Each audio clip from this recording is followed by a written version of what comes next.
Добро утро на всички, добре дошли на църква. Време е да се изправим на краката си, започваме. Тук сме, защото вярваме в Бога и защото знаем, че Той ни е довел тук. Тук сме с очакване за онези добри неща, които Той е направил. Има една много силна молитва в Божието Слово, един старовремешен пророк, който в началото на своето издигане пред Господа в молитва казва следните неща: Господи, оживявай делото си, оживявай го през годините. И днес е добър ден, в който да очакваме точно това. Бог да оживи това, което Той е направил, защото нищо от това, което се е случило до този момент в нашия живот не е без значение. То е важно заради това, което Бог днес ще направи. Ние искаме живота, който Бог дава, да бъде пред очите ни, да бъде в нас, да бъдем свидетели на Неговата слава. Обещанието му е земята да се изпълни съзнание за славата на Господа, така както водите покриват морето. Господ е добър, Господ е чудесен, достоен е да го хвалим. Това ще направим тази сутрин. Още веднъж, радвам се, че сме заедно. Добре дошли на църква. Господ е добър. Боже, благодарим Ти. Ти си чудесен, Ти си невероятен. Достоен за всичко, достоен за всяка слава, достоен за хвалата ни. Благодарим Ти, че си направил и нас достойни в Исус Христос за Твоето присъствие. И днес няма да ни лишиш от Него. Благослови църквата си, благослови служителите си в града ни. Дай Словото си, докосни и изцели земята ни. Нуждаем се от Теб. Нуждаем се от Твоето действие, нуждаем се от Твоето оживяване. Народа ни се нуждае от Него. Благослови страната ни в името на Исус Христос. Оставаме се в Твоите ръце с очакване. Бъди благословен, бъди издигнат. Слава на Господа, нека да го хвалим.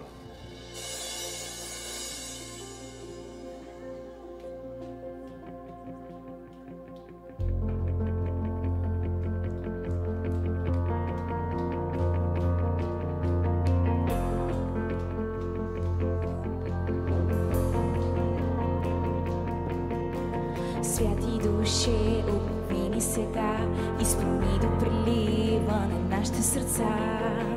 Слез върху нас, слез върху нас. Святи душе, обвини сега, изпълни до преливане нашите сърца. Слез върху нас, слез върху нас. Идваш и сърцето ми да пи от радост, че до мен си Ти. Тук си и знам, че се движиш.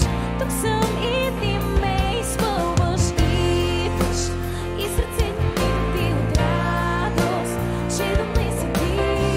Тук си и знам, че се движиш. Тук съм и Ти ме изпълваш.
Господа е тук.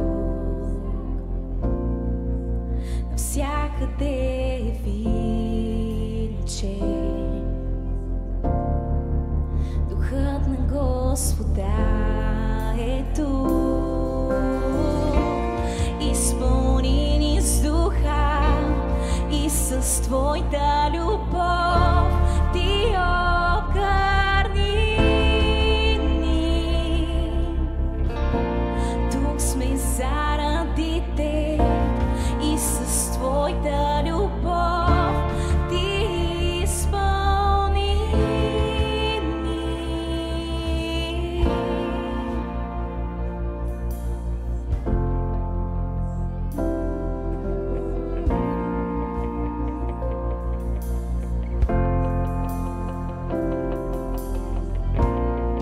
Атмосферата промени се. Духът на Господа е тук.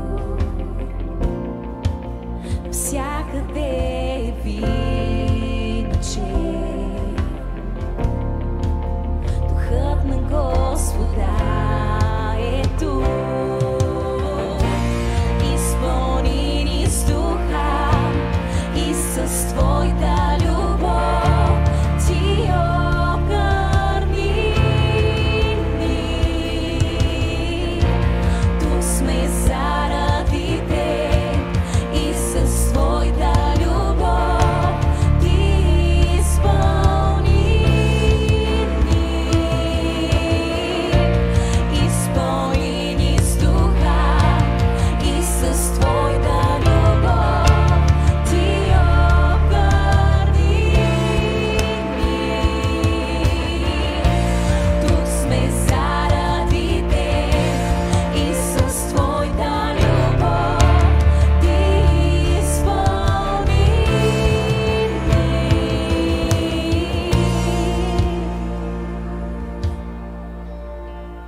Само за Теб,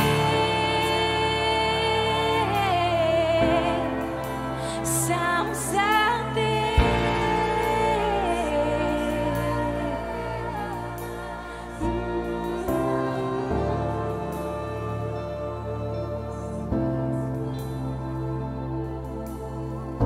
Святи Душе, слез върху нас, без Теб не може. Царувай тук и изпълни в нас волята си. Святи Душе, слез върху нас, без Теб не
Очаквай чудото сега.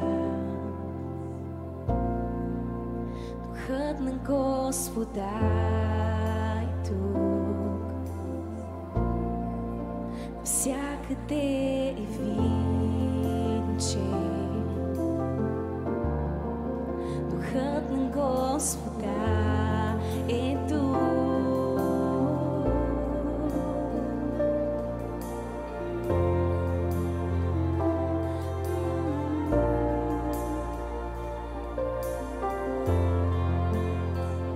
Господи, в Твоето Слово пише, че Святият Дух обикаля, Господи, от сърце на сърце и търси перфектно разположено сърце спрямо Тебе.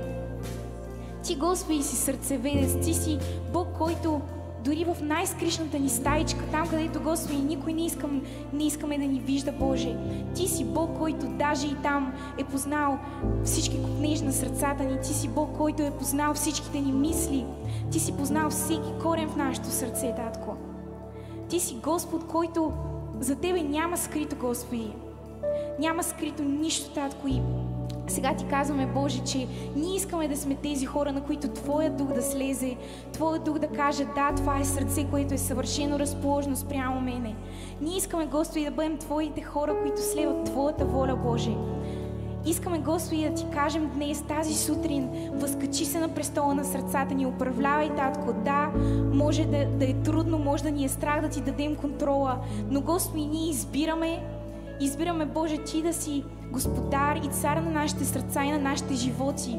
Защото, Господи, вън от Тебе няма добро за нас и ние го разбираме и за това, Татко, искаме точно Ти да си този, който да управлява сърцата ни, да управлява помислите ни, да управлява пътя ни, Господи. Даваме Ти, Господи, тази власт, която така или иначе не е наша, Татко. И искаме, Господи, да видим от плода на сърцата ни, да видим, Господи, плодовете на Духа, които Ти раждаш още днес, Татко, там.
престола на сърцето ми, аз искам Те.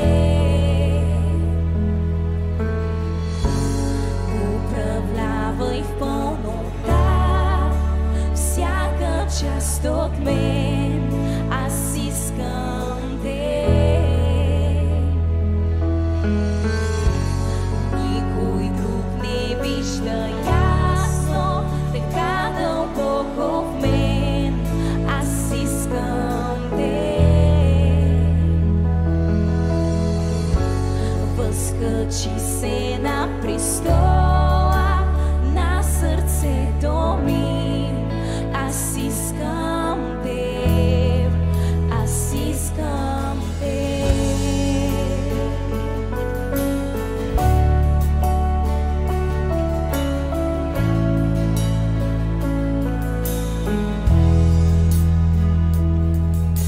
От мигове наблизо с Теб събаряш крепости в живота ми.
Ти идваш и умиваш, едно докосване от теб и ставам нов. Ти идваш, съживяваш всяко мъртво място, едно докосване от теб и ставам жив. Ти идваш и съграждаш, ти идваш и умиваш, едно докосване от теб и ставам нов. Ти идваш, съживяваш всяко мъртво място, едно докосване от теб и ставам жив. Ти идваш и съграждаш, ти идваш и ме умиваш, едно докосване от теб и ставам нов. Ти идваш, съживяваш всяко мъртво място, едно докосване от теб и ставам жив.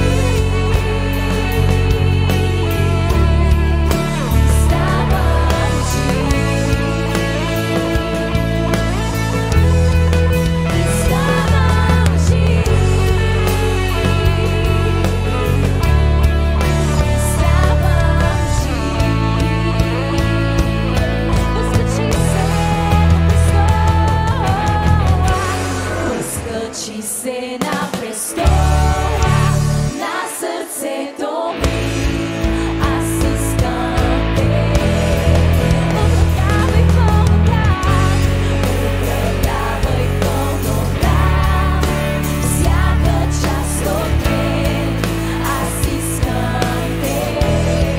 Никой друг не вижда ясно, никой друг не вижда ясно, така дълбоко в мен аз искам те.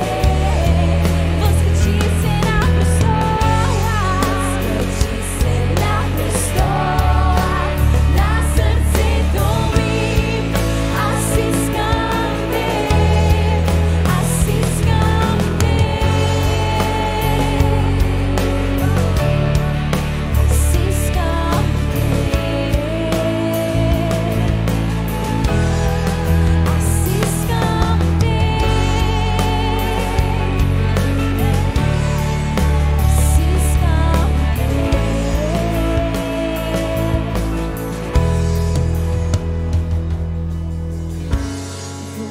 възкачи се на престола на сърцето ми, аз искам те, аз искам те, аз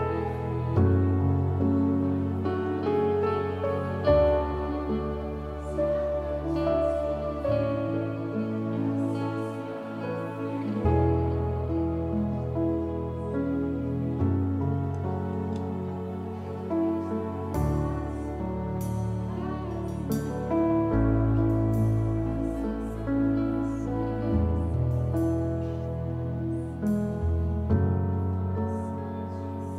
на престола на сърцето ми, аз искам те.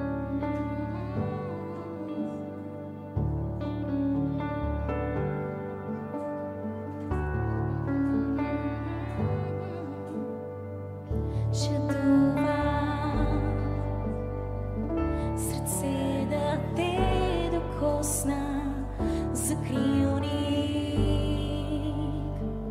към те прибягвам, прегращаш ме, така жадувам сърцето ми, да те познавам.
всичко си за мен, да те познавам.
О, слава на Тебе, Господи, слава на Твоето име.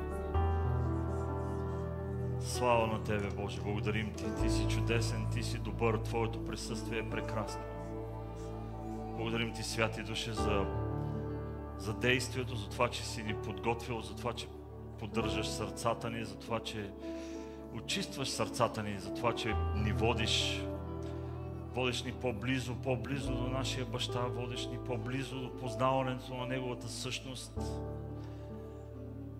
Приближаваш ни към това с вяра да видим Неговата грижа, да израснем доверието си, да израснем в упованието си, в смелост, в готовност. Благодарим Ти. Толкова е хубаво да бъдем с Тебе, да бъдем в Тебе, Ти си в нас, ние сме чрез Тебе. Това, което правим, го правим за Тебе, Ти си достоен. Благодарим Ти, че ни помагаш тази сутрин да се отпуснем в Тебе, не просто да се почувстваме по-добре,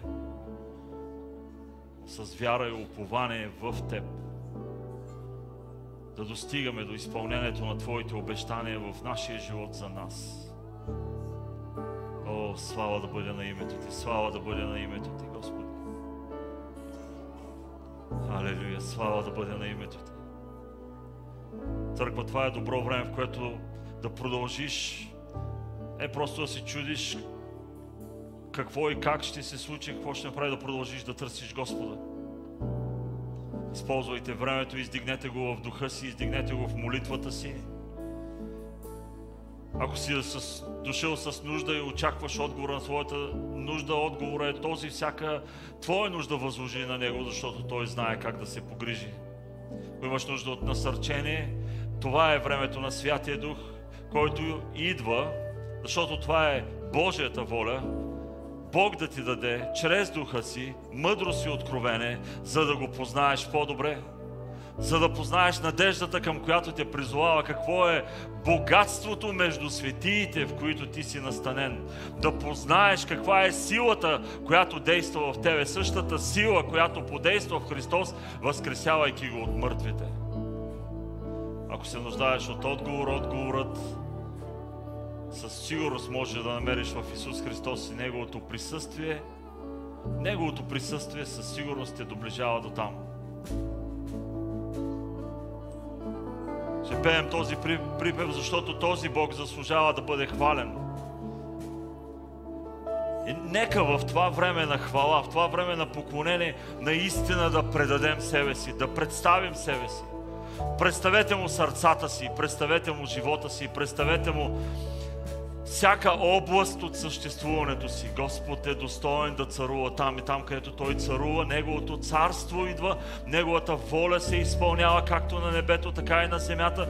Той продължава да снабдява нужното на всеки един от нас. Всеки ден Той продължава да ни води в живот на свобода, защото ни учи как да прощаваме, така както Той ни е простил на нас. Той е този, който ни пази от всяко дело на лукавия. Не просто ни избавя, когато се случва, но изгражда около нас стена, поставя своята защита, за да ни пази, за да ни брани от делата на тъмнината в този свят, за да останем чисти и неопетнени, не за да се похвалим за това какви сме, но да бъдем Негови, напълно Негови, защото царството и силата и славата са Негови до вечни векове. Ние ще Те хвалим, Господи, ние ще Те хвалим, Господи.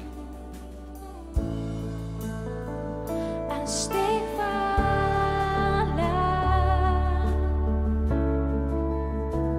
аз ще хваля Те, аз ще хваля,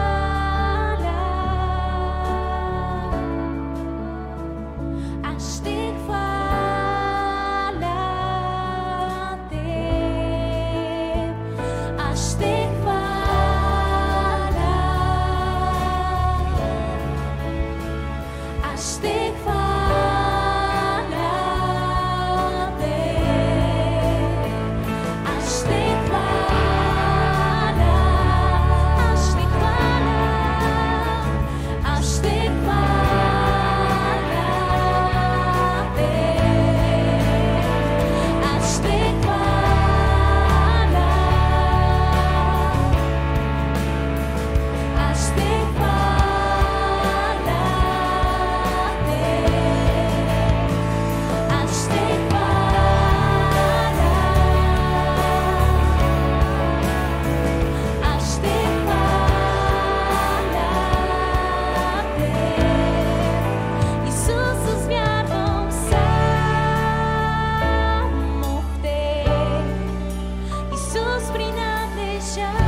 Дайте слава на Господа с ръкопляскане. Той е достоен, Той е велик, Той е чудесен.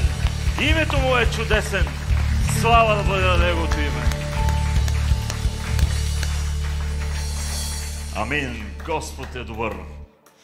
Благослови човека, който е до тебе. Използвай тези думи. Господ е добър. И му припомни, че сега е добър.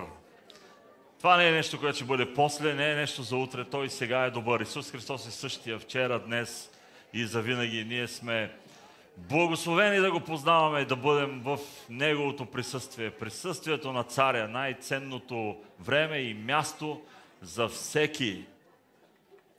Господ е добър. Надявам се, че ще успеете да намерите места. Разпоредителите са на разположение, за да помогнат. Има места в залата. Всеки, който иска, е просто добре дошъл. Заповядайте, настанете се удобно. Радвам се, че сме заедно още веднъж. Това е моят начин да ви кажа добре дошли. Радвам се, че сме заедно в Божия дом, Божието присъствие. Радвам се, че може да споделим тази радост и привилегия да общуваме чрез Господния дух. Това е, което прави църквата църква. Църквата не е коя да е организация, не е каквато и да е организация. Огромната разлика между църквата и всичко друго в този свят е Божието присъствие. Нашето свидетелство е свидетелство изковано в Божието присъствие, това, което Бог прави.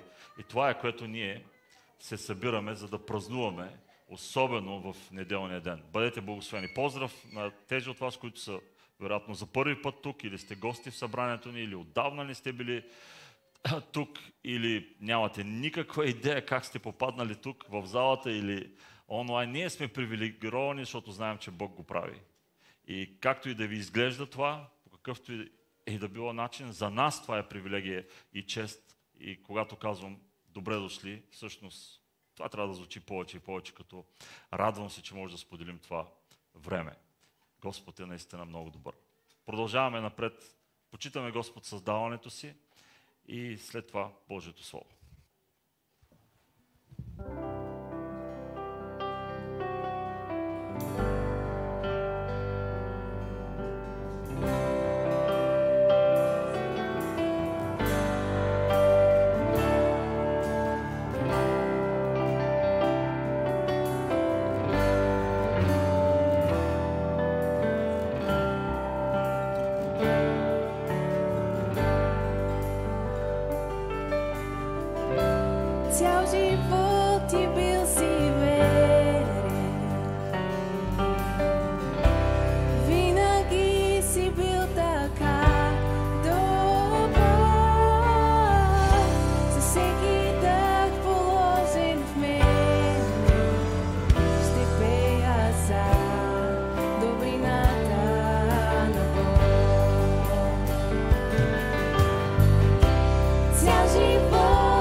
Как звучи това?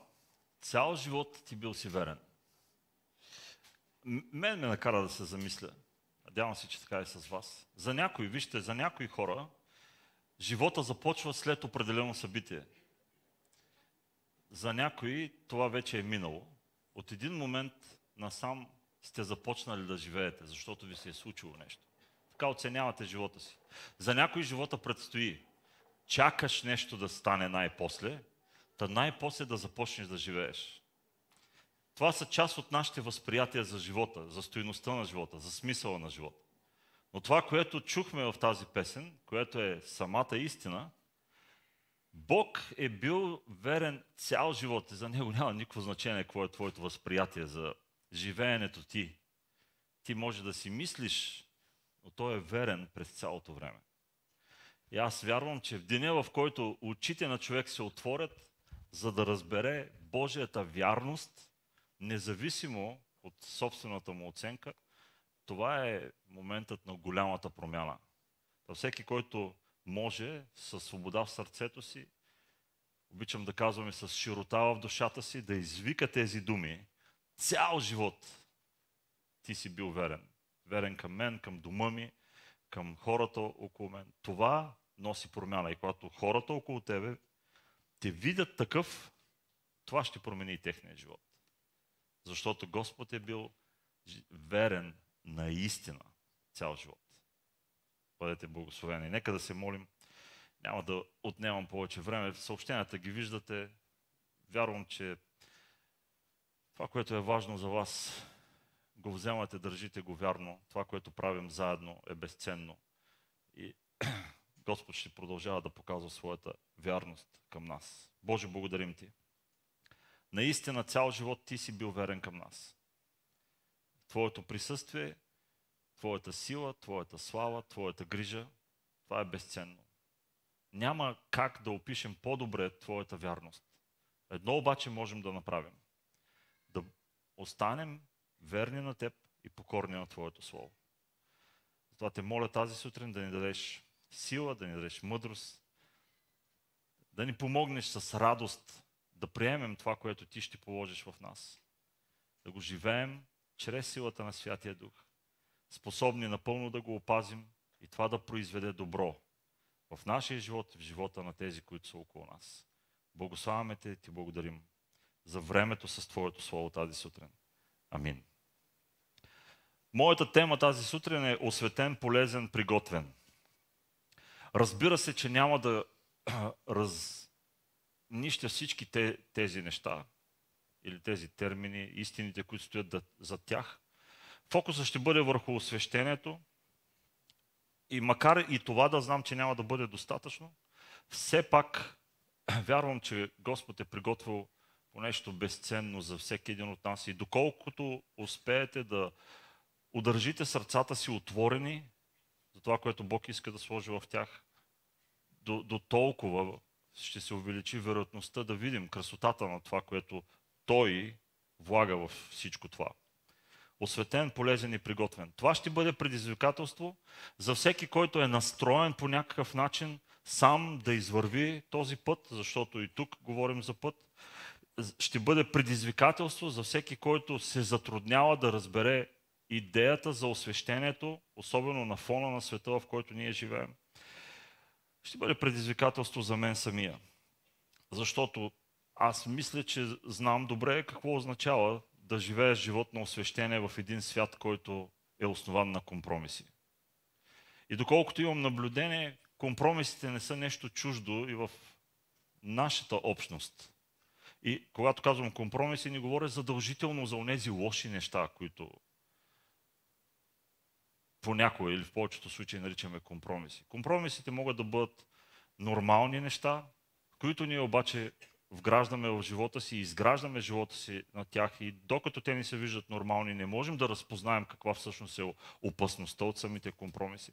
Така че освещението и като тема, и като истина е изключително важно нещо в живота на християнската църква, в нашия живот и вярвам, че това ще бъде за добро. Чуйте основният текст, от който ще започнем всъщност. Това е посланието на апостол Павел Второто послание на апостол Павел към Тимотей, втората глава, ще ви прочита 2 стиха, 20 и 21. А в един голям дом съдовете не са само златни и сребърни, но и дървени и пръстени. И едни са за почтена употреба, а други за непочтена. И така, ако някой очисти себе си от тези заблуждения, той ще бъде съд за почтена употреба, осветен, полезен за стопанина, приготвен за всяко добро дело. Амин. Осветен, полезен и приготвен.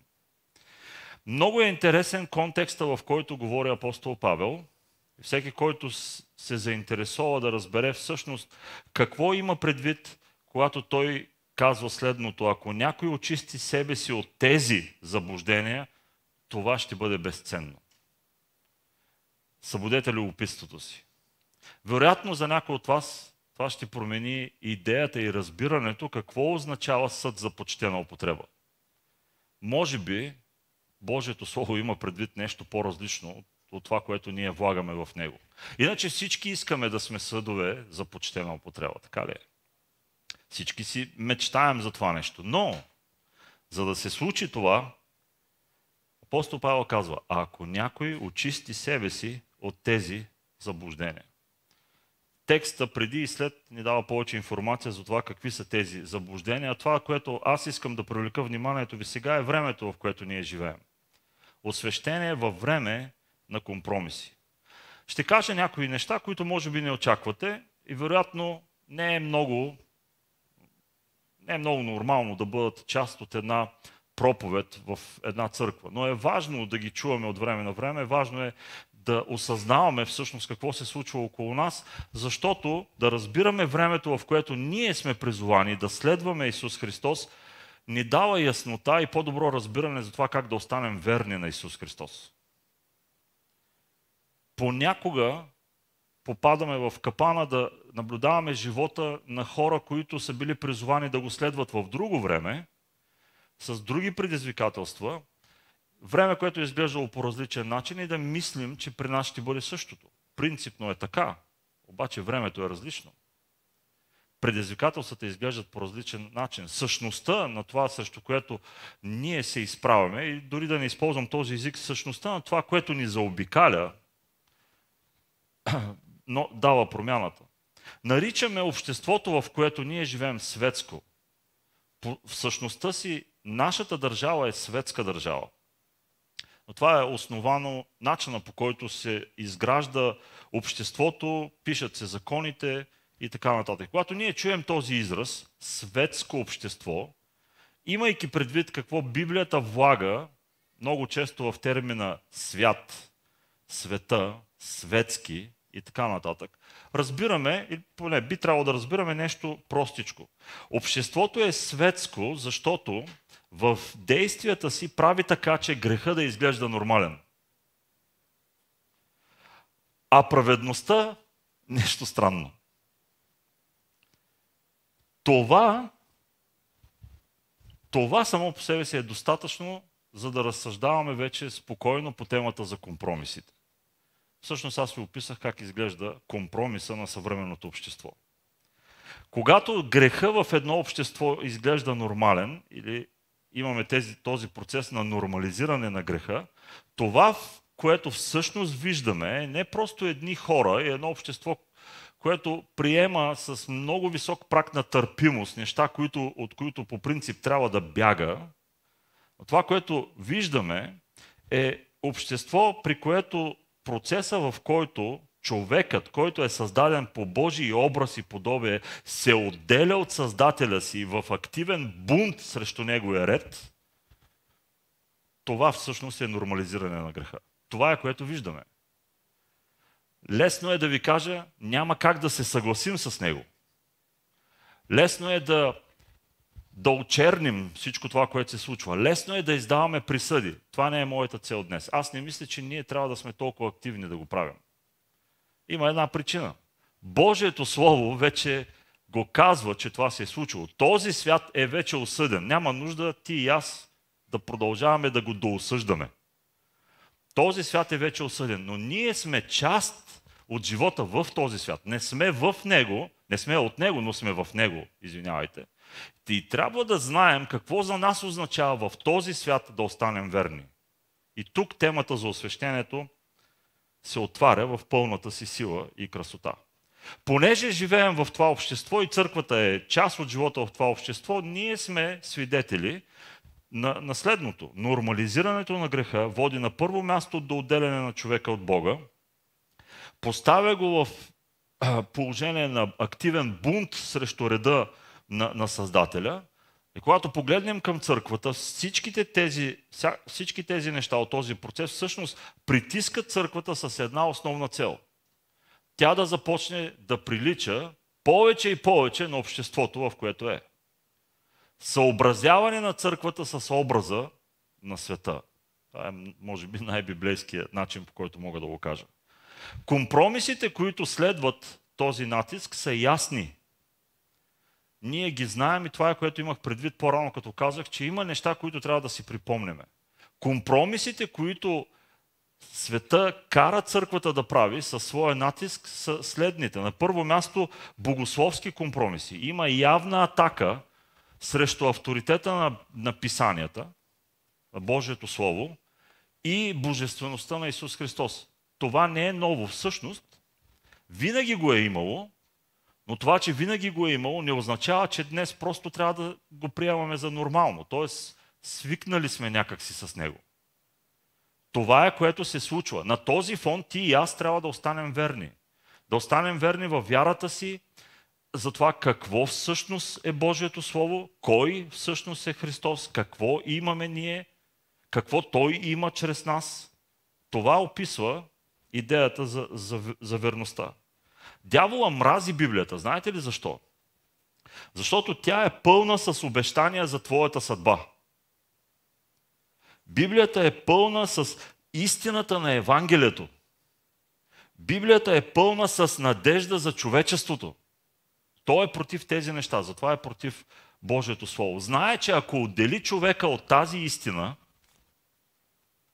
ако направи така, че ти да стоиш тенденциозно или не, по някакъв модел, краткосрочно или дългосрочно, далеч от истините, далеч от обещанията, далеч от самата истина и от живота, който идва от Божието Слово и от Христос за нас, тогава ще стане много по-лесно да започнеш да вярваш лъжи. И когато започнеш да вярваш лъжи, може и да не се сетиш, сега ще ти припомня, кой е бащата на лъжата. Това е неговата специалност. И в момента, в който започнем да вярваме на слуги, тогава за него ще стане много лесно да те накара да му слугуваш. Как ги нарекох? Богословски компромиси. Звучи грандиозно, но това са основните компромиси с нашата вяра, свързани с отношението към Божието Слово и отношението към Христос. Затова апостол Павел в последващата 4 глава на своето послание, когато говори на Тимотей, написа следното, 2 стих. Проповядвай Словото, настоявай на време и не на време. И следват 3 думи, които описват голяма част от това, какво представлява библейската проповед. Не е всичко, голяма част. Изобличавай, порицавай и увещавай. Сега ще ви напомня още нещо. Живеем във време, в което това не е прието. Между другото, за да спазим духа на времето, което ще бъде нагледен пример за това какво означава да се подадем на натиска, да се съобразим с образа на света, трябваше преди да започна да проповядвам тази сутрин, да ви предупредя за това, че ще ви вляза твърдо.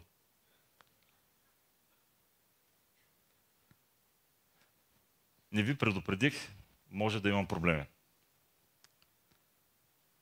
Изобличавай, порицавай и увещавай с голямо търпение и непрестанно получаване. Защото, продължава апостол Павел, защото ще дойде време, когато няма да търпят здравото учение. Явен компромис с стандарта на Божието Слово и влизане в позиция на това да си бунт срещу божествения ред. Понеже ги сърбят ушите, ще си натрупат учители по своите страсти. В английския превод на Библията повечето от тях дори е използван израза много учители, което означава, че има изобилие от такива. Ето, това не е ново за вас. И като отвърнат ушите си от истината, ще се обърнат към басните. Предупреждението на Павел е много ясно и много силно. Идва време, това е време, в което има явна промяна. Изкушението е за тази промяна. Промяна от божественото учение към учение, което е водено от човешките желания. Учение, което е водено от това, което ти мислиш, че е важно за тебе. Това, което ти мислиш, че трябва да търсиш. Начина, по който на тебе ти е угодно. Това, което ти мислиш, че можеш да разбереш. Това, което ти мислиш, че можеш да сдъвчеш. И следващото е това, което мислиш, че можеш да изпълняваш. Другото, вероятно, не е за тебе. Ако беше за тебе, Господ щеше да ти го каже. Нищо, че е написано в тази книга. Водено от човешките желания. Стремеш не да се открие какво е това, което Бог казва, кое е това, което Той е открил и как да му се покорим, а какво аз искам и търсим най-добрия начин, по който да го опишем. Защото като го опишем, звучи убедително и хората ще ни подкрепят във всичко това. Богословски компромиси. Има морални компромиси. Не забравяйте, говоря за натиска на обществото върху църквата. Докъде води? Първо богословски компромиси. Морални компромиси. Знаете ли, чували сте израза сексуална революция? Преди да кажа за сексуалната революция, ще кажа за моралната революция, защото едното води към другото. Има белези на моралната революция, която се случва в човешката история. Те звучат последния начин. Това, което преди години е било абсолютно недопустимо, днес е повод за празник. Паради и там много неща. Следващото нещо, слушайте внимателно. Това, което е било абсолютен повод за празник преди, днес е осъждано. И за да стане картината пълна, тези, които отказват днес да празнуват, са гонени и осъждани. Това е така наречената морална революция. Белезите на моралната революция. А за сексуалната революция няма да отнема много време да говоря за нея. Вие знаете, чували сте какво представлява, кога е започнала, как се е развила, какво е станало. Историците, анализаторите на човешкия живот и начина, по който човечеството се е развило, вече твърдят, че това е една от най-успешните революции в човешката история. Това, което е постигнато в резултат на тази революция, не може много лесно да бъде надминато от каквато и да е друга революция. С прости думи, резултата от тази революция е следното. Развива се усещане и убеждение в хората, в обществото, в което ние живеем, че тялото е твое и ти можеш да правиш с него каквото искаш. Реакцията на църквата се променя в резултат на тази революция от тази, която пише в Божието Слово, към следната. Добре, след като не вярваш, че Христос е възкръснал от мъртвите, може да правиш с тялото си каквото искаш. Усещате ли всъщност какво представлява успеха на тази революция? Има ясно за установено мнение, че ако човек, ще го кажа още веднъж, не вярва, че Христос е възкръснал от мъртвите, т.е. възкресението от мъртвите няма никаква стойност. Нито в миналото, нито за твоето бъдеще, ти наистина няма да имаш абсолютно никакъв проблем да правиш с тялото си каквото искаш.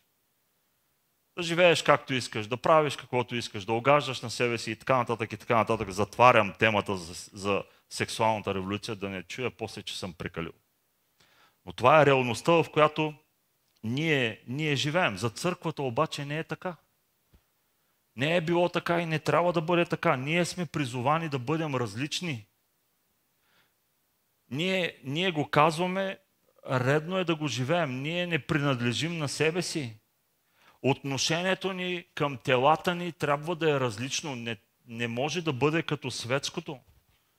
Ако допуснем дори най-малкият компромис в тази посока, всъщност започваме да позволяваме на света да диктува морала на църквата. Компромиса вече не лежи на прага на вратата ни. Компромиса е част от нашата същност.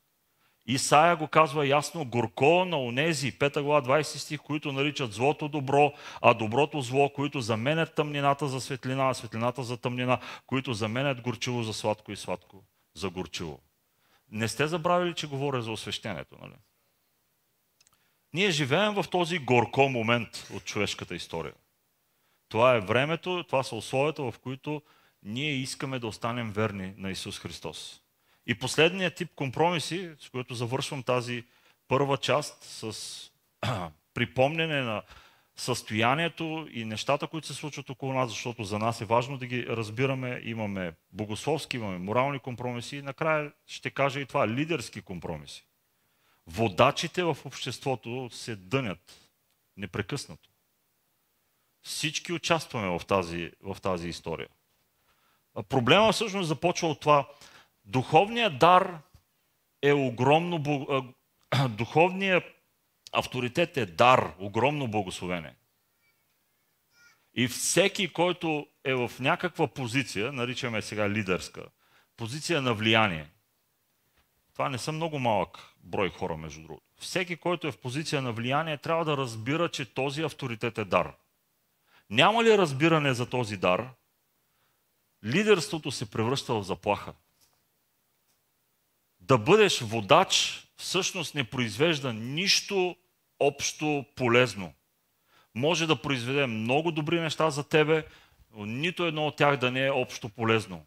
Няма да се роди нищо, няма да произведе абсолютно нищо добро. А ако ти си водач и наистина не разбираш, че да бъдеш водач е дар. В резултат на това, освен че няма плод, няма добри неща, които да се раждат в живота на обществото, в живота на общността, от която ти си част, или общността, в която ти по някакъв начин си разпознат като лидер, в резултат на издънката на лидерството по този начин се появява и това дълбоко загнездено в нашето общество, дори и в нашите църкви, подозрение, постоянно подозрение по отношение на водачите. Разбирате ли ме за какво говоря? Ние непрекъснато сме мнителни за тези, които имат някакъв авторитет над нас. Всъщност ние сме мнителни и подозрителни към всяка форма на авторитет. Непрекъснато оспорваме, атакуваме, критикуваме, говорим срещу, поставяме под съмнение и няма никакво значение кой ще бъде водача. И обществото е пълно с тези процеси и течения. Хората се сменят, техните идеали, техните принципи са различни, критиките са едни и същи, по принцип. Защото е важно да се случва.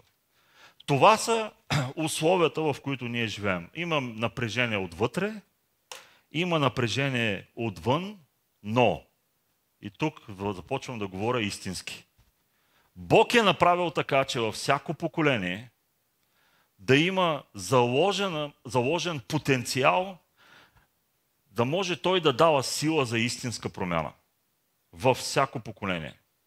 И истинската промяна започва с хора, които виждат себе си в ролята на някой, който не е просто специален, но наистина отделен за това, което Бог иска да направи. Наистина отделен. Това е първото нещо, което искам да чуете по въпроса за освещението. Бог дава всяка сила, във всяко поколение сила за реформация, за да може хората, които са част от това общество, да застанат срещу компромиса с посвещението. Срещу компромисите, които се правят. И да застанат не с плакати и с здраво викане, но с живот, който наистина е осветен. Как изглежда това нещо в библейската история? Има нещо, което в Библията е наречено назорейство. Колко от вас са чували за назореите? Назорейството никога не е било задължително. Но е било възможност за родители да вземат решение да направят това посвещение, свързано с живота на техните деца. Назорейството е в онова поколение този външен израз на дълбоко желание за посвещение, за отделяне, за нещо специално свързано с Божиите неща. Това не е просто нещо, което изглежда по определен начин, въпреки че има тези белези, но наистина е било това, което и днес може да се случва в своята същност. Днес ние не трябва да спазваме определени правила за посвещение и за освещение. Принципът обаче е същия. Казвам го още веднъж. Назорейството. Изискванията към тези, които е трябвало да са искали да посветят себе си, да направят този изричен оброк за назорейство, може да прочетете книгата Числа 6 глава, са били следните, простички. Да се откажат да пият вино, да спрат да постригват косата си и да не се приближават до мъртъвци. 3, аз казах простички, не са толкова простички. Но явен белег за това посвещение, в резултат на което Бог счита този, който е решил да направи този оброк за свят пред себе си през цялото време. Още веднъж ще го кажа. Това не е било задължително. Не е трябвало всички или определена нарочена група от хора, както левитите да речем, да влязат в тази роля и в тази съдба. Назорейството, да правиш тези неща, не е било задължително. Освещението обаче е било. Освещението е важно изискване до ден днешен. Затова назорейството ще си остане символ за освещение пред Бог. Пример за това, че във всяко поколение Бог наистина е дал възможност да има сила, която да застане срещу компромисите, да има начин, по който хората, които разбират своята съдба, да се справят с този натиск и с това напрежение, за да можем ние, Божиите хора, всички заедно да останем верни. Сега, къде е компромиса в тази история? Казах ви, че ще ви разкрия всичко. Много силен пример за освещение, за посвещение, за святост пред Господа. Истинско отделяне. Това, което обаче хората около тях могат да направят, е изключително важно. Затова искам да ви призова, ако виждате някой около вас, който по някакъв начин се отличава със своето посвещение, което по някой път изглежда дори странно, решава да прави неща, които за вас са си просто правила и закон, вместо да го убеждавате за това, че това са глупости, той е свободен, живеем в ерата на благодата, няма нужда от такива неща. Обърнете внимание на същността на неговото посвещение, не толкова на делата му.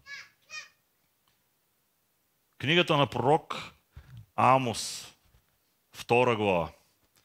Невероятен текст, който описва как изглеждат компромисите в едно общество. И там по отношение на назорейството, упрека, който Бог хвърля към хората, към Божиите хора, е следния. Всичко звучи така. Аз съм го направил, дал съм ви това, което е необходимо. Понякога наистина не всички ще може да се справите, но между вас ще има такива хора. В онова време ги наричаме назореи. Ще има такива хора, чрез които тази сила ще присъства във вашия живот. Всичко, което вие трябва да направите, е да ги оцените и да ги пазите. Не хората, идеята за освещението. Защото назорейството не е задължително, но освещението е изключително важно пред Господа.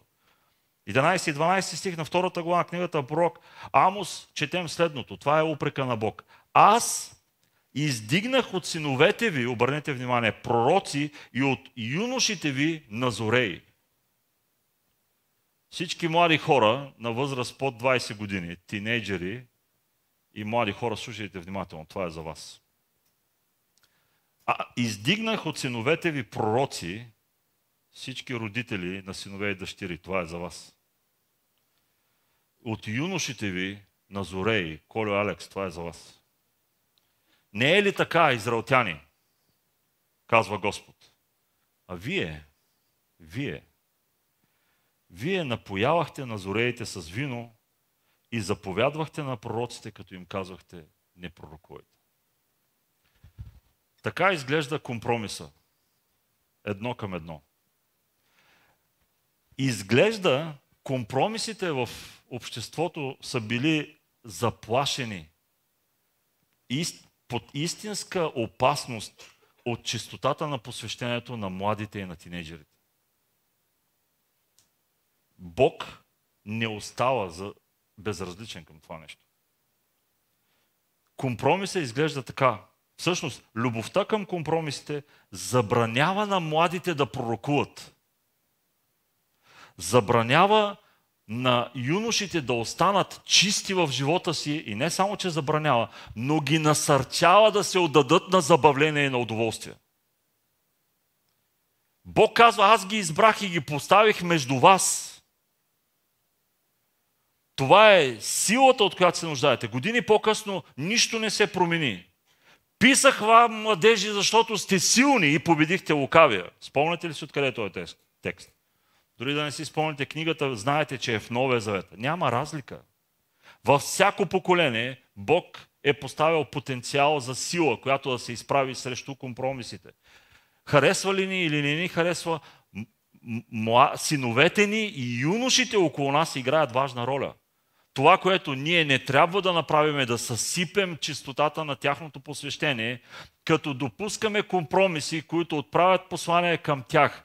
Духовните неща са за по-големите. Молитвените събирания са за едни възрастни жени, които играят специална роля.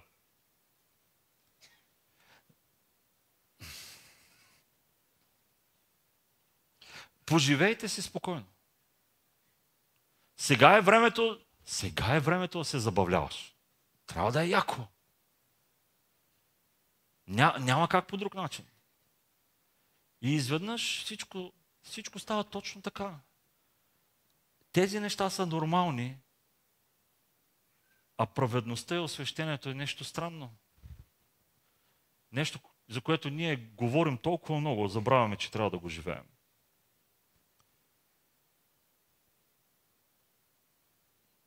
В резултат се появява този феномен, наречен ефтино християнство.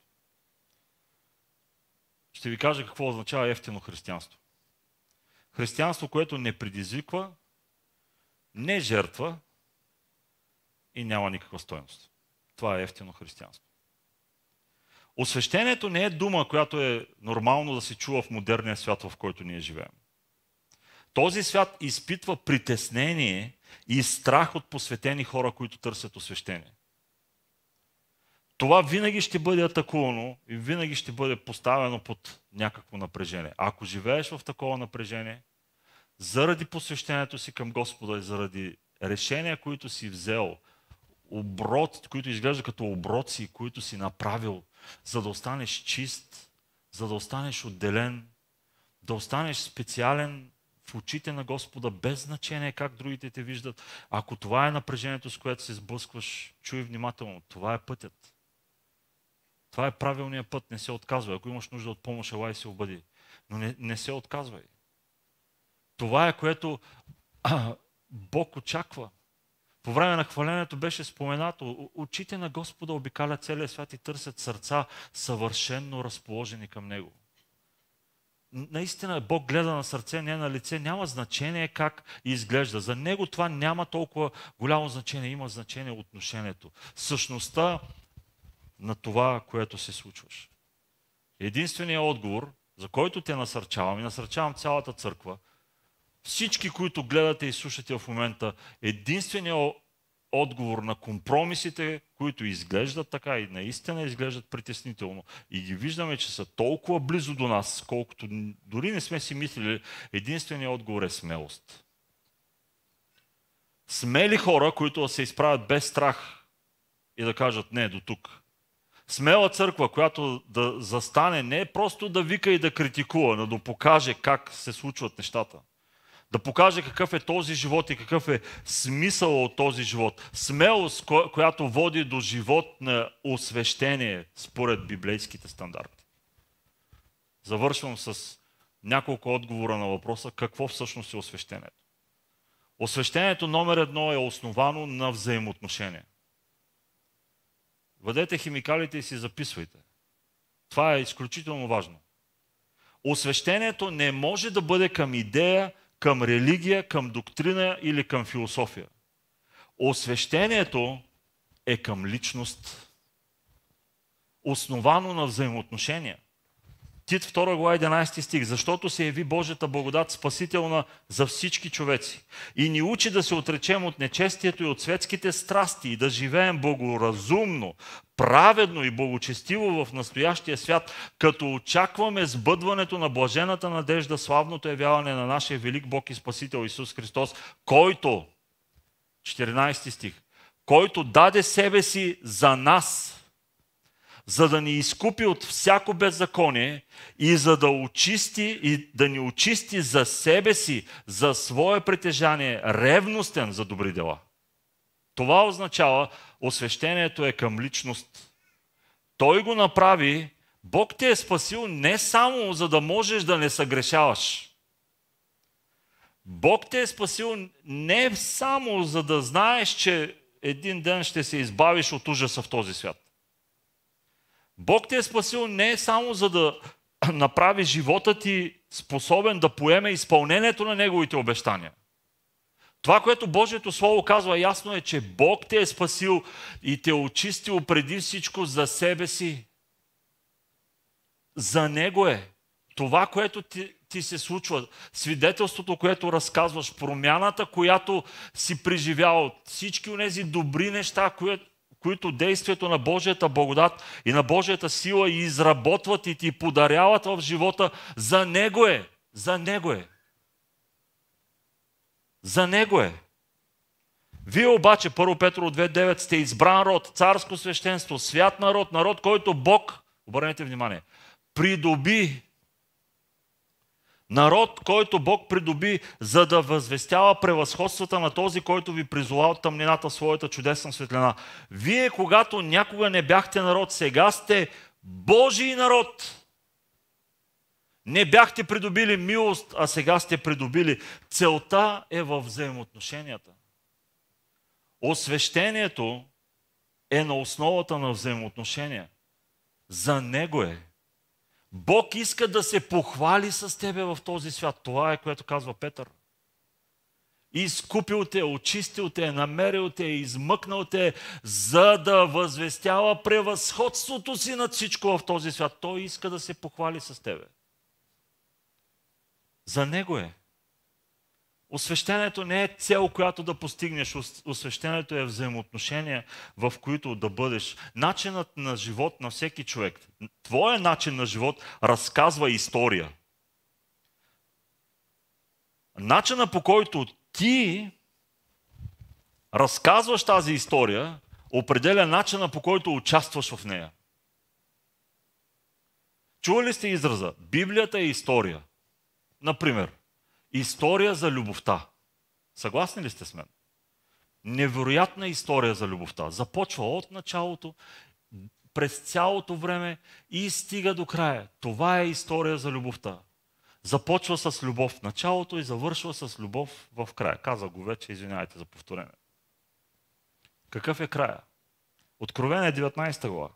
И чух като глас от голямо множество и като глас от много води и като глас от силни гръмотевици, които казваха Алилуя, защото Господ, нашия Бог, всемогъщият се възцари. Нека се радваме и се веселим и нека отдадем на Него слава, защото дойде сватбата на Агнеца. Сватба в началото и сватба в края.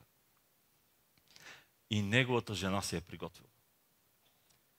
И на нея й бе позволено да се облече в светъл и чист висон, защото висонът са праведните дела на светиите. Това е в края.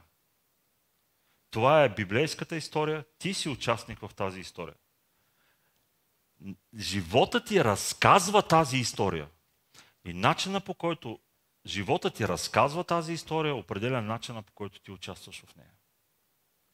Всичко, което трябва да бъде накрая, и нашето участие трябва да достигне до този край, е чрез живот, който непрекъснато казва не на всеки друг кандидат да има някакво влияние, власт и притежание върху живота ти. Защото накрая ти си поканен на сватба. Всъщност това е грешно. Извинявайте. Никой не е поканен на сватба. Ти си самата сватба. Това не е просто покана. Ти си самата сватба. Невястата се е приготвила накрая. Тя е чиста, тя е свята, това е освещение, отделяне, посвещение, всичко взето в едно като начин на живот, който определя участието ни в тази история. И ние всички се виждаме там. Взаимоотношения. Номер 2. Освещението има цел. Освен, че е основано на взаимоотношение, има и цел. Отделяне за Божиите дела. Спомнете си текста, с който започнахме. И така, ако някой очисти себе си от тези заблуждения, 2 Тимотей, 2 глава, 21 стих, той ще бъде съд за почтена употреба. Осветен, полезен на стопанина и приготвен за всяко добро дело. Освещението има цел. Освещението дава отговор на въпроса, кого в крайна сметка Бог ще използва. Кого ще използва? Ако се задаваш този въпрос, кого Бог ще използва, първо трябва да погледнеш към себе си. Първо трябва да гледаме към нас.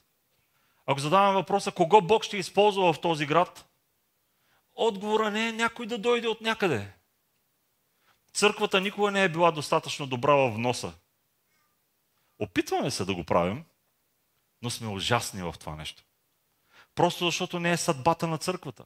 Отговорът е в нас. Кого Бог ще използва в този град, нас ще използва.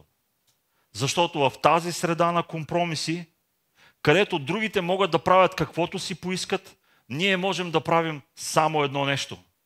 Ние можем да бъдем тези, които Бог очаква да бъдем, за да може Той, който ни е осветил, който ни е приготвил, да ни използва за всяко добро дело, според Неговия план. Освещението има цел. Чисто практически в личният ти живот това може да изглежда така. Времето за Господа е много важно. Да имаш време за Господа. И всички ние знаем, че времето за Господа не пада от небето.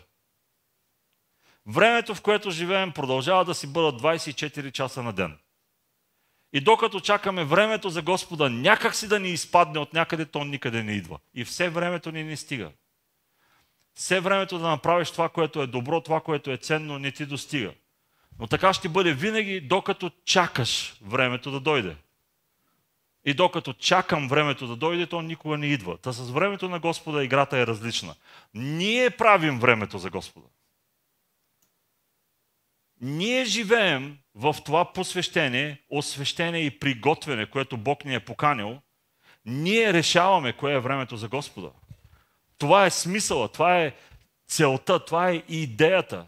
Докато чакаш, няма да стане. Докато гледаш някой друг, няма да стане. Докато задаваш въпроса кого Бог ще използва и погледът ти винаги е насочен на някъде другаде, няма да се случи. Отговорът започва от тебе, отговорът започва от това, което ти си решил, отговорът започва от това, на което ти си се посветил, от това, което ти правиш.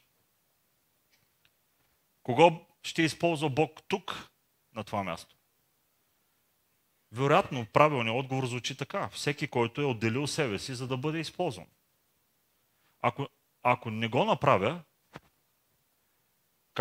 как ще стане?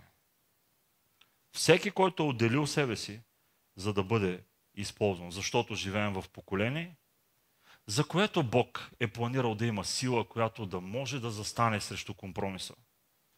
Да може да се изправи срещу тези неща, които по принцип не ни харесват. Кого Бог ще използва? Тебе. И третото нещо, освещението е основано на взаимоотношения, освещението има цел, освещението е сила.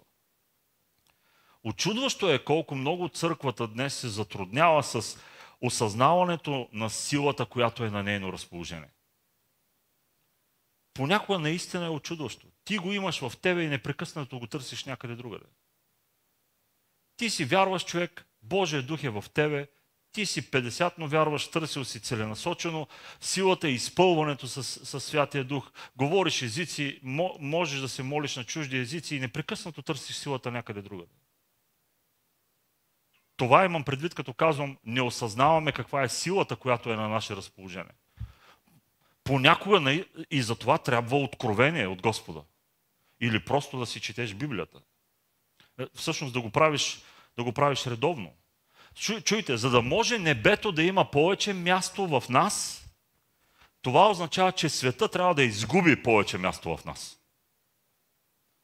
За да може да виждаме повече Божието действие, трябва да се възхищаваме повече на Божието действие и да не се интересуваме толкова от действието на света, който е около нас.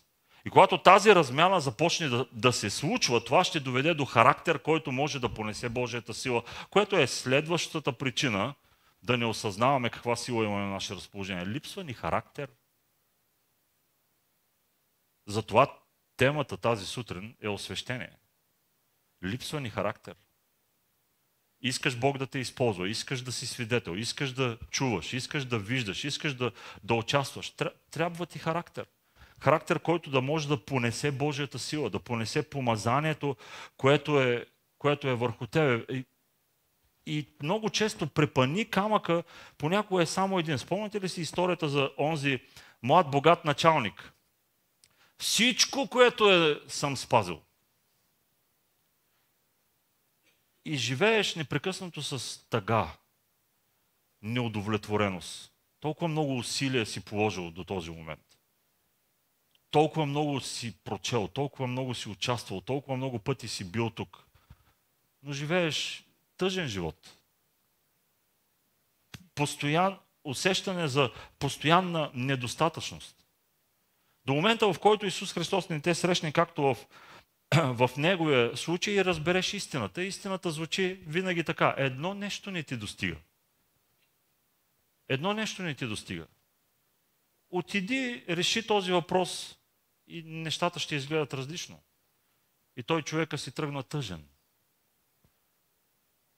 Истината е, че той не стана тъжен в този момент. Той беше тъжен по принцип. Тези неща вече бяха в него. Колкото и много да беше постигнал, едно нещо не ти достига е всъщност напомнене, че Бог очаква да му предадеш всичко. Нека да го кажа пак. Дал си наистина много и това е прекрасно.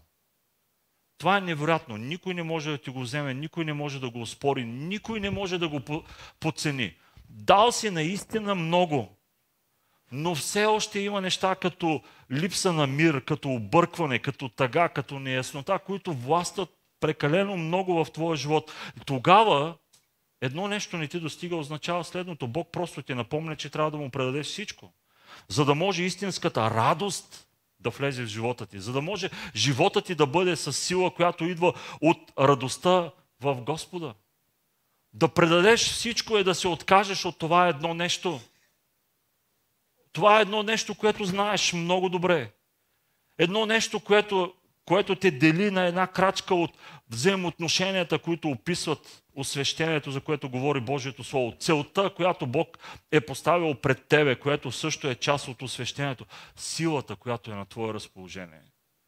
За да можеш да изживееш живота си по освещението, в което си призвал. Жоро, може ли пияното, ако обичаш? Завършвам с няколко думи за хората на освещението. Един известен проповедник преди много години е казал следното. Аз ще го парафразирам, за да звучи малко по-разбираемо на нашия език. Хората на освещението са онези хора, които не само са готови да умрат за вярата. Това наистина е много. Да умреш за вярата.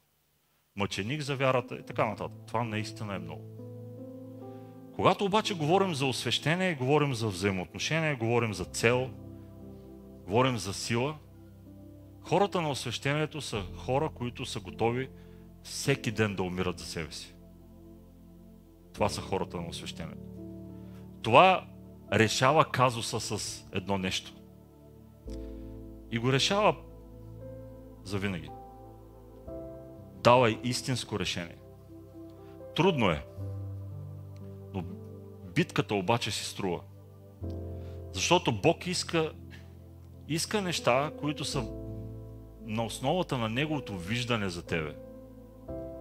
Това, което Бог вижда в тебе е някой, когото Той иска да благослови с сила, с близост, с радост, с увереност. Освещението е онази възможност, която ти получаваш да погледнеш на себе си през Божиите очи. Тя е важна, защото в момента, в който изгубим тази способност, започваме да губим надеждата си. много лесно радостта започва да изтича от нас. Ако цялото ни виждане е фокусирано на това, което е ограничено тук или това, което е насочено нагоре и липсва това, което Той вижда в нас. Затова въпросът тази сутрин за твоето едно нещо май остава най-важният. Кое е твоето едно нещо, което ти знаеш и за което сега вероятно чуваш, че Бог го иска от тебе? Чуйте, очистването не е религиозна дейност. Очистването е част от освещението. Освещаването не е просто религиозна дейност. Чистотата в живота не се постига с религиозни ритуали, с извършване на действия, които звучат правдоподобно или изглеждат библейски обосновани. Освещението, очистването е визия, виждане за твоята позиция на праведност в Исус Христос. Твоето освещение започва от това, което Христос направи. Апостол Павел го е казал много ясно в обращението си, в писмото си към коринтяните. Първо, това го няма в текста, затова слушайте внимателно. Няма да излезе на екрана, защото не съм го дал. Той се обръща към Божията църква в Коринт и казва следното: до осветените, които са до осветените в Христос Исус. Това вече се е случило. Така, той отваря очите си, за да види това, което Бог вижда. До осветените в Христос Исус. И следващия израз, който продължава, е човешката част. Призовани да бъдем светии. Осветените в Исус Христос, които са призовани да бъдат светии. Освещението е визия за това, кой си ти в Христос, подкрепено с посвещение за това да живееш според тази визия. Да живееш в взаимоотношения, в които трябва да живееш с цел, която е поставена пред тебе, да живееш с силата, която идва единствено и само от Бог. Позиция на праведност в Христос, осветен в Христос, след което следват решения на отделяне от нещата, с които Бог няма абсолютно нищо общо. Не просто го нараняват или оскверняват. Нашия критерий да оценим тези неща понякога е много слаб. Знаеш, че Бог няма нищо общо с тези неща. Виждаш себе си като осветен в Исус Христос и всяко решение, което вземаш от тук нататък, е решение с радост, защото това всъщност е живота, който можеш да живееш. Има нещо, което да премахнеш, има нещо, което да пожертваш, има нещо, което да посветиш на вечността. Много проблеми има, които са свързани с нас. Да ви кажа и проблема, който Бог има. Неговият проблем е, че Той не може да прави компромис. Това е сериозен проблем. Но може да ти обещае нещо безценно. 2 Коринтияни 6 глава 14 стих. Страшен текст. Много неудобен. Абсолютно не е в духа на този свят.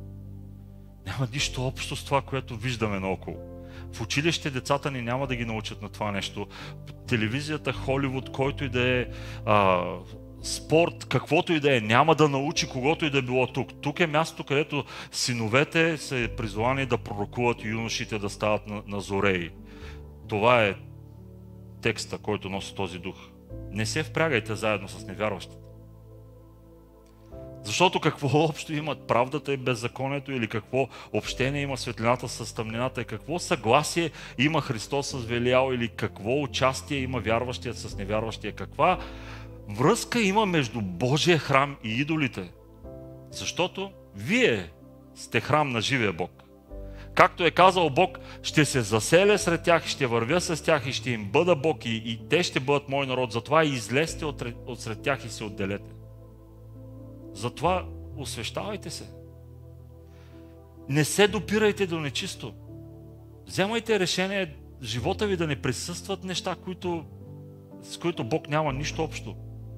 И аз ще ви приема, и ще ви бъда отец, и вие ще бъдете синове и дъщери, казва всемогъщия Бог. Следващата глава започва така: и като имаме, и така възлюбени, като имаме тези обещания, нека очистим себе си от всяка плътска и духовна нечистота, като се усъвършенстваме в святост със страх от Бога. Като имаме тези обещания, това беше идеята за обещанието. Бог не може да прави компромиси, но може да обещае нещо безценно. И обещанието е следното. Да бъде сред нас. Да бъде сред тях, казва, да върви с нас. Да бъде част от живота ни, да бъде част, да присъства напълно в това, което ти правиш, да бъде в дома ти. И единственото условие е да прегърнеш тези обещания. Да прегърнеш това обещание, да живееш живот на освещение, живот на отделяне, живот в взаимоотношения. Усещаш ли, че Бог те кани към освещение? Усещаш ли, че тази покана идва сега? Този живот най-после трябва да започне. Този живот трябва да продължи. В този живот ние трябва да се утвърдим. И ако Бог ти обещава, че ако направиш това посвещение, ако приемеш този начин на живот, Той ще се засели между тебе, Той ще бъде с тебе, ще ходи с тебе. Всъщност това ще бъде живота, в който няма да имаш нужда от абсолютно нищо повече. Нищо повече. Знам, че Бог всъщност няма нужда от повече хора. Но със сигурност има нужда от повече място за себе си в нашия живот. Може да се изправите на краката си. Това е покана за истински живот на освещение. Групата ще излезе отпред. Всички сме на краката си. Почти всички очакваме нещо. В този момент твоето очакване, моето очакване, нашето очакване нека да нямат абсолютно никакво значение. Единственото, което да остане е това, което Бог очаква. И ако знаеш, че Бог очаква нещо от тебе сега, ако знаеш какво е то, дори да не знаеш какво е, но знаеш, че Бог очаква нещо от тебе, това е твоя миг. Това е твоя миг, да направиш тази крачка. За някой от вас може да е по-лесно да дойде тук отпред. Заповядайте. За някой просто да вдигнеш ръцете си, да направиш твоята крачка. Но това е покана към живот в освещение. Взаимоотношения, сила, радост. Твоето едно нещо, вероятно е всичко, което трябва да му дадеш. Заповядайте. Ще се молим заедно. Ще се поклоним на Господа и ще сложим това, което за Него има значение на първо място. Това, което за Него има значение на първо място. Очите на Господа продължават да търсят сърца съвършено разположени към Него. Той обещава, ако очистиш себе си, да се засели между тебе, да ходи с тебе, да бъде заедно с тебе. Ако го искаш, ела да го получиш. Не от мен, не от хората, които са на сцената, но от този, за когото това наистина има значение. Господ е добър. Нека да го хвалим, нека да му се покланяме. Не отхвърляй тази покана. Не отхвърляй тази покана. Това вероятно е единствения начин животът ти от тук насетне да бъде различен. Единственият шанс нещата да се променят. Защото на това място, на искрено, осветено предаване, Бог може да направи несравнимо повече, отколкото си мислиш или искаш. Наистина може да го направи. Нека да хвалим Господа.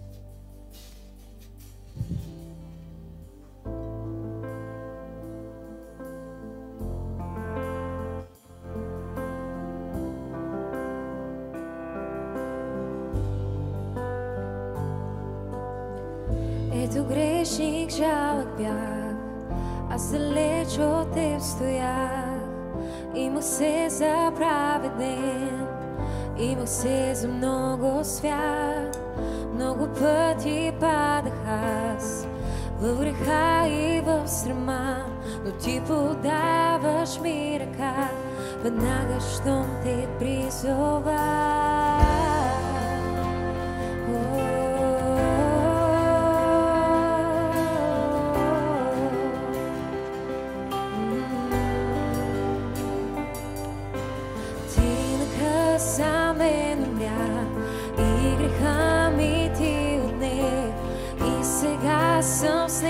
бял и сега съм променен. Направи ме празен съд, изпълни ме своя дух. Нека светя в света, нека бъда и солта. Огъня в сърцето ми, нека бъде той за теб. Силно в мене да гори, често твоето сърце. Ти на кръст за мен умря и греха ми ти отне. И сега съм снежен бял, и сега съм променен. Направи ме празен съд, изпълни ме своя дух. Нека светя в света, нека бъда и солдат. О, сърце, нека бъде той за теб, нека бъде той за теб. Силно в мене да гори, част от твоето сърце. Твоето огън, огъня в сърцето ми, нека бъде той за теб. Силно в мене да гори, част от твоето сърце. Пламна сърцето ми от твоя огън свят. Запали ме чрез твоя дух. Пламна сърцето ми от твоя огън свят. Запали ме чрез твоя дух. Пламна сърцето ми от твоя огън свят. И запали ме чрез твоя. И сега горя. Пламна сърцето ми от твоя огън свят. Запали ме чрез твоя дух. И запали ме.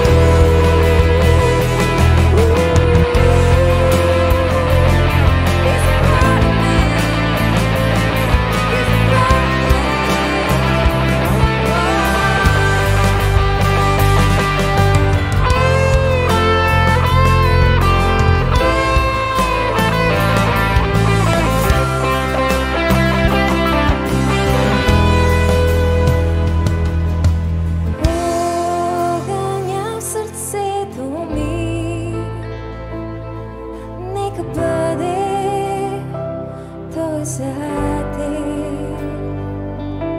Силно в мене да гори, част от твоето сърце. Нека да издигнем ръцете си заедно, нека да имаме това време за молитва. Се молим. Пътя за освещението може да е различен за всеки един. Това е напълно нормално. Вие излязохте отпред. Смело елате отпред. Вижте, това е отговора. Вие трябва да го знаете. Тази смелост е всичко, което трябва да се случи. Изисква се смелост да се изправиш сам пред толкова много хора. Това е смелостта, от която се нуждаеш ти, всеки един, който е тук в залата, всеки, който ни гледа. На всеки ще му се случи. Днес може да се скриеш в тълпата, но неминуемо идва деня, в който ще трябва да се изправиш сам срещу всички хора. Да се изправиш сам срещу целия свят и да кажеш: аз искам да съм Божий и само Божий. Днес за вас това изглежда по този начин. За вас изглежда по различен начин. За всички нас, нека това да бъде нашата молитва. Боже, вдигаме ръцете си към Тебе за едно единствено нещо. Искаме да сме Твои и само Твои. Отвори очите ни, за да видим начина, по който Ти гледаш на нас в Исус Христос. И ако в Словото Ти ни казва, че Ти ни наричаш светии в Него, осветени в Него. Помогни ни да го видим. Не на това, което сме постигнали, не на това, което можем да правим, но на това, което Ти си направил в нас. Неговата сила, стойност, радостта, която идва от Твоето присъствие. Радостта, която идва от Твоето действие. Моля се в името на Исус Христос за всеки, който тази сутрин прави крачка напред с решение за посвещение, живот на освещение, живот на отделяне, живот на взаимоотношение в пълнота, чрез Твоя дух в Тебе. Живот единствено и само чрез Тебе. Живот, който е осмислен от целта, която Ти си поставил пред нас. Благославям хората отпред, благославям хората в залата, хората, които ни гледат в момента по един или друг начин, да бъдат съдове, приготвени за почтена употреба. Отделени, осветени, съд с цел в Божиите ръце, в Божия план. Помагай им, Боже, всеки ден да очистват себе си от заблужденията, които ги отделят от чистотата на здравото библейско учение. Помагай им, Боже, всеки ден да бъдат чисти от всичко това, което лесно ги изплита и ги отделя от Твоята съдба за тях.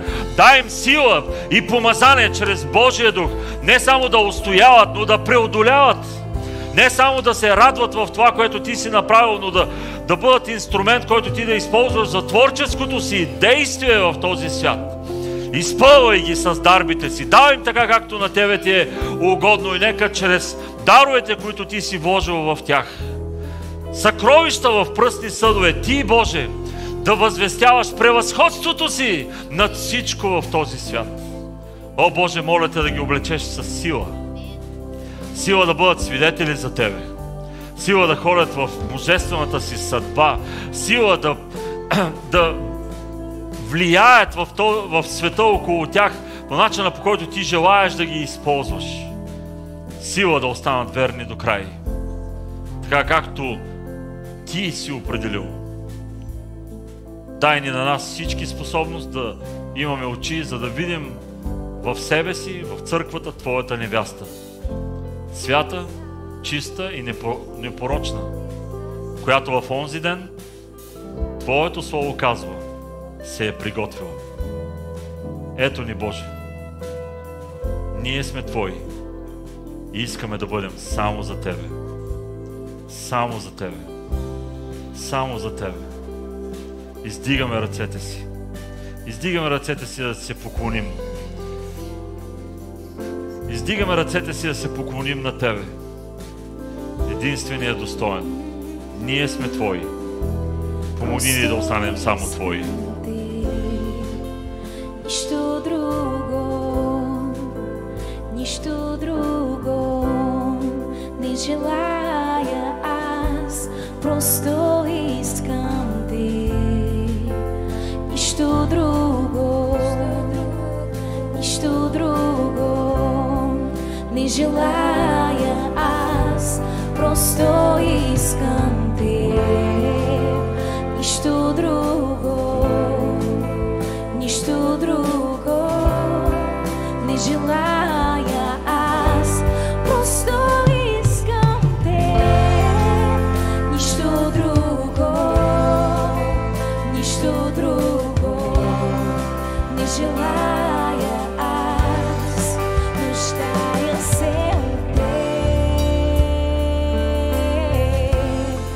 нуждая се от Тебе, Исусе, нуждая се от Теб, нуждая се от Теб, нуждая се от Тебе, Исусе, нуждая се от Теб, нуждая се от Теб, нуждая се от Тебе, Исусе, нуждая се от Теб, нуждая се от Теб. Вярвам, че това време беше безценно за църквата ни.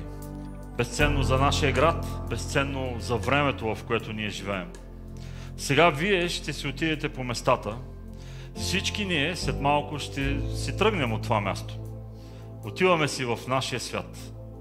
Това, което обаче няма да направиш, е да се върнеш обратно в образа, който този свят е определил за тебе.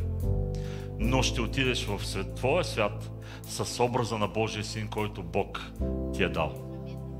Амин. Слава да бъде на Господа. Нека да му дадем слава с ръкопляскане. Имаме ли още една песен? Имаме. Имаме още една песен. Нека да прославим Господа с още една песен и след това ще се разделим.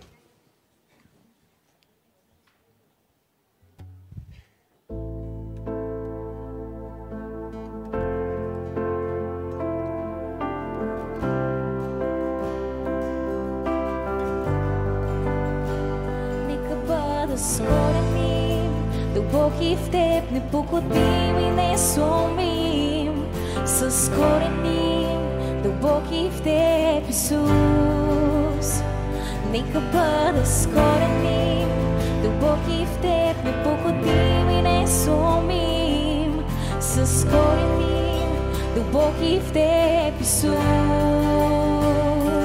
О, да, нека съм като дърво при животворните води на твоите потоци. О, да, нека съм като дърво при животворните води на твоите потоци. Нека бъда с корени дълбоки в теб, непоклатим и несломим. С корени дълбоки в теб, Исус. Нека бъда с корени дълбоки в теб, непоклатим и несломим. С корени дълбоки в теб, Исус. О, да, нека съм като дърво при животворните води на твоите потоци.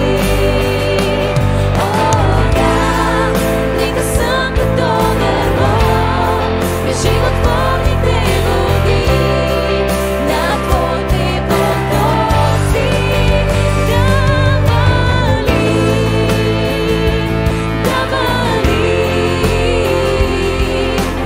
Чакаме дъжд от небето.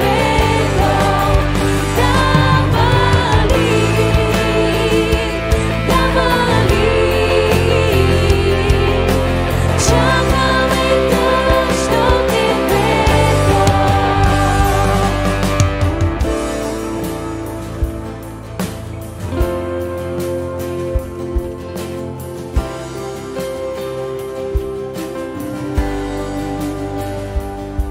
Чувствам вятър от любов, идва мощния дъжд.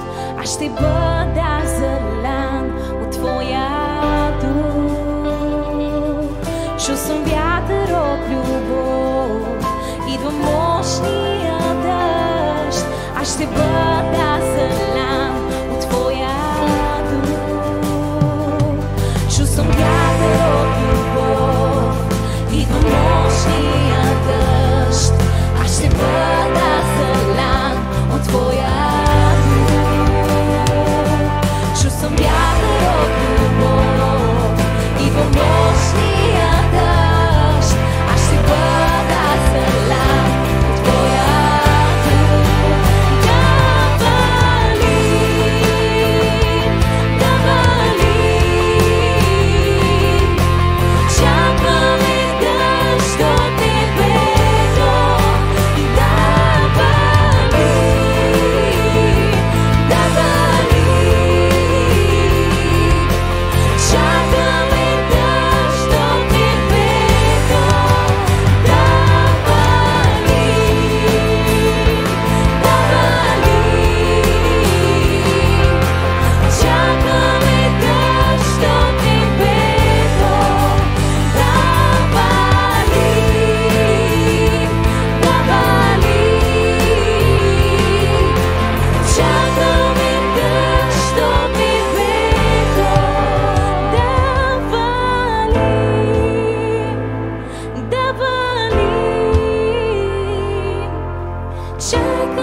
Нека да се разделим с напомнянето, че понеже ние очакваме дъжд от небето, тази седмица най-вероятно ще вали. И като завали, не е просто да прекараме времето да се наслаждаваме на свежестта от дъжда и това колко е хубаво и приятно и като свърши да отидем да го търсим някъде другаде, но когато завали, да използваме времето да започнем да съдим градина. Имайте хубава седмица!